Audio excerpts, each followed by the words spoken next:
Alright mga kaibigan, magandang hapon. Nandito ako sa bahay ng ninang ko, yung dati kong pininturahan. Ipapakita ko lang sa inyo mga idol, no, yung pininturahan ko. So ayan, abangan nyo.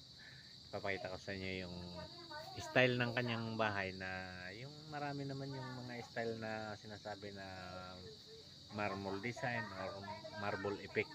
Ito ay marble effect ang ginawa ko dito.